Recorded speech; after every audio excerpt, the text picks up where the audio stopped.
Hello students, hope you all are safe and studying properly. Today we are going to start chapter 9 in history, and the name of the chapter is The Making of the National Movement from 1870s to 1947. So, students, before starting the chapter, we will recall some of the important changes which took place during the British rule in India. These were few changes like the expansion of territories.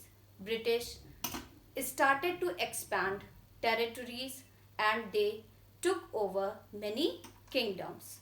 They brought new laws in the administrative system which affected the political system of India as well as the lives of the Indians.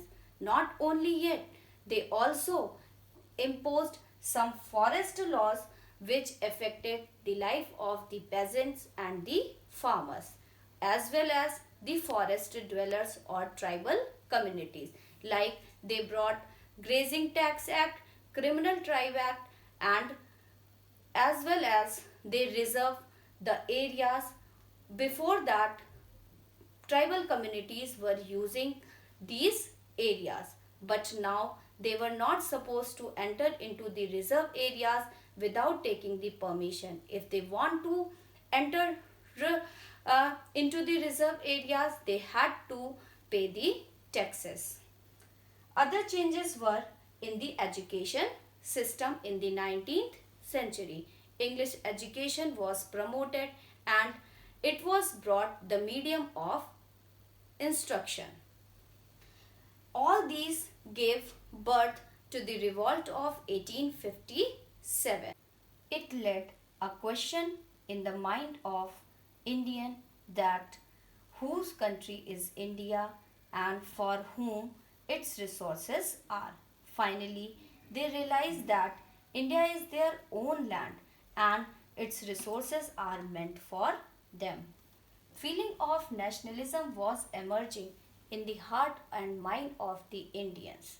Nationalism means, children, feeling of oneness, unity among the people of a nation, that it shows patriotic feeling, principle and policy of national independence.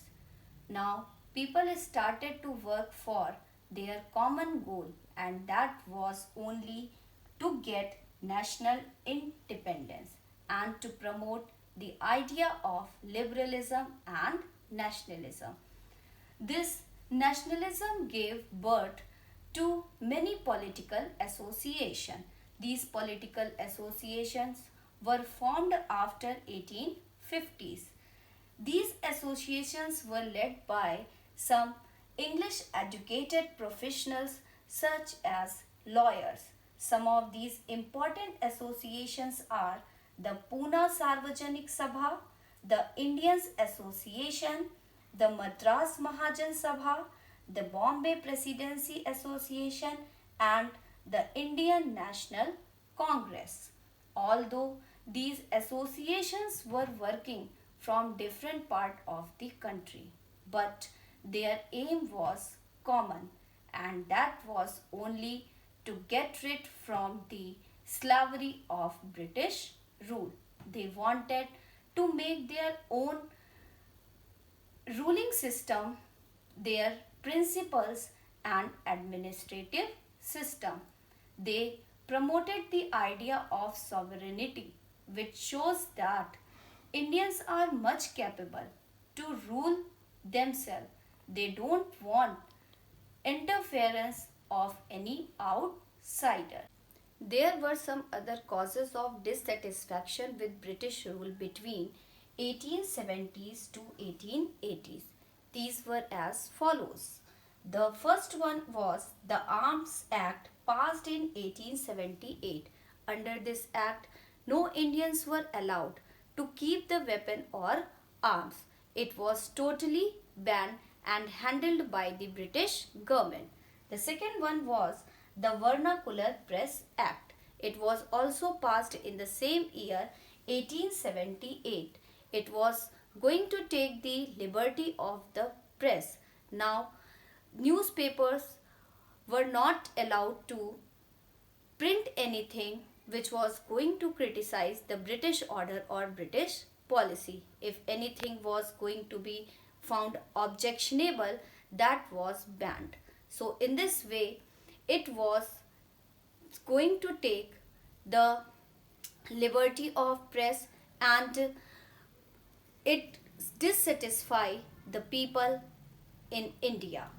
The next one was the Albert Bill passed in 1883. It was implemented during the ruling period of Lord Ripon. Under this act, Indian judges were got permission to handle the case in which the British or the European people were involved. But it was opposed by the white and it was becoming very controversial. The Albert Bill showed racial attitude of British in India. It was found controversial and white opposed to withdraw it.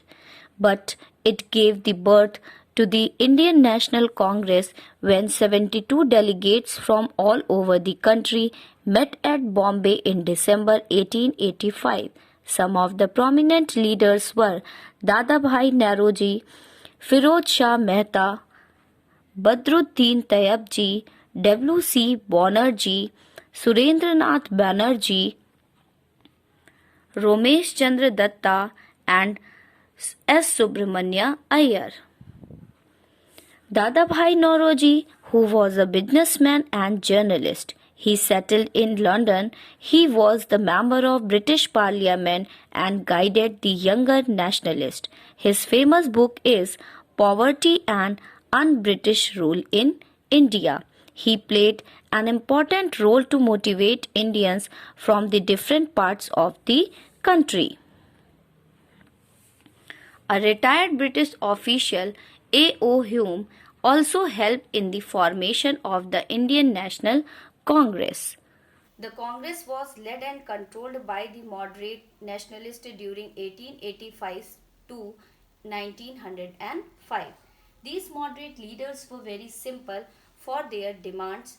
They used constitutional and peaceful method to put forward their demand in front of the British government. These demands include to end the colonial rule, to include Indians in government and in administration.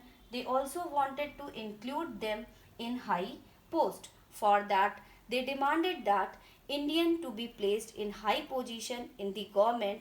For this purpose, it called for the civil services examination to be held in India, not in London. They also wanted the Indian representation in legislative council and the separation of judiciary from executive. They also wanted to end off the Arms Act which disallowed Indians to keep arms and weapons. Freedom of speech and expression was also kept in their demand as liberty of press was taken by the Vernacular Press Act. Beside that, they also wanted to end forest laws which affected the life of the forest dwellers and taken their customary rights. The early Congress also raised number of economic issues like high land revenues and exports of grains to Europe. It declared that British rule had led to poverty and famine. High land revenue which were imposed on peasant and the farmers, these high revenue they were unable to pay.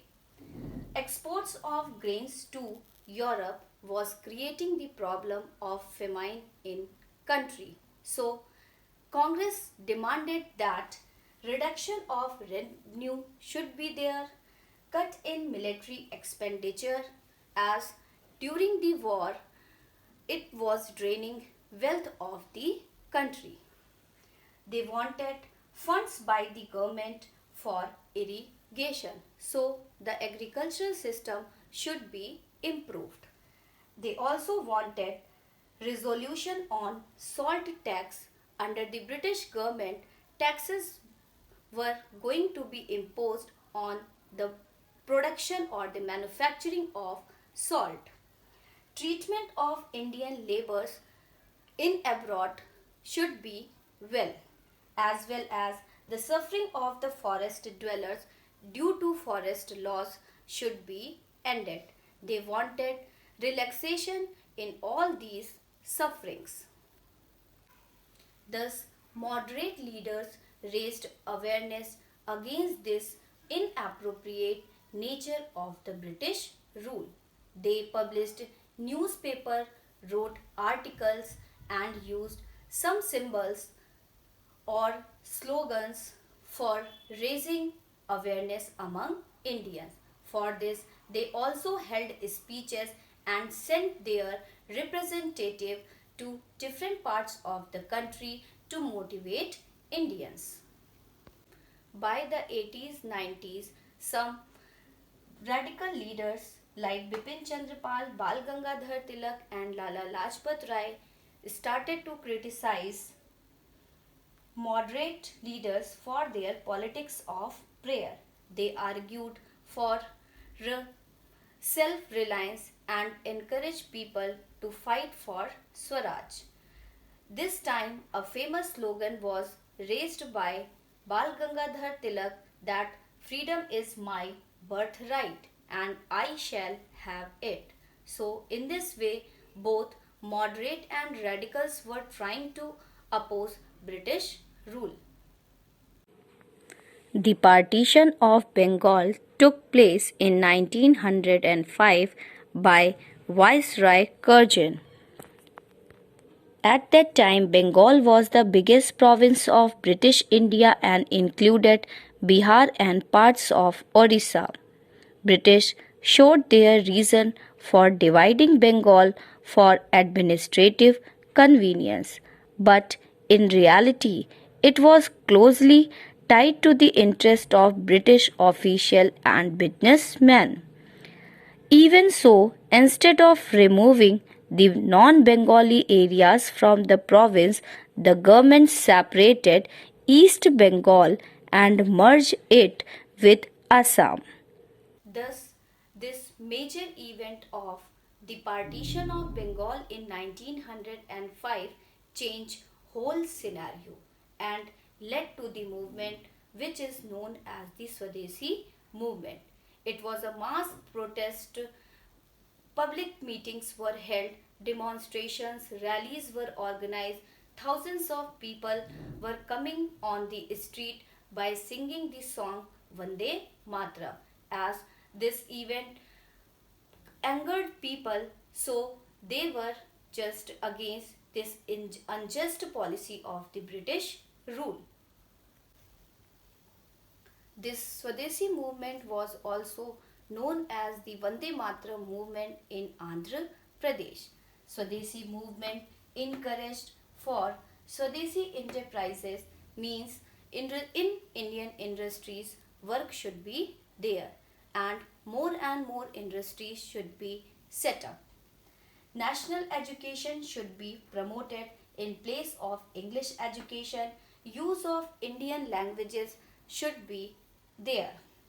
They also boycotted the British goods and institution and focused on the Indian institution. Some of the individuals also focused that revolutionary violence is necessary to overthrow the British rule. In the opening years of 20th century, there were some new development took place in India. It formed All India Muslim League in 1906 in Dhaka.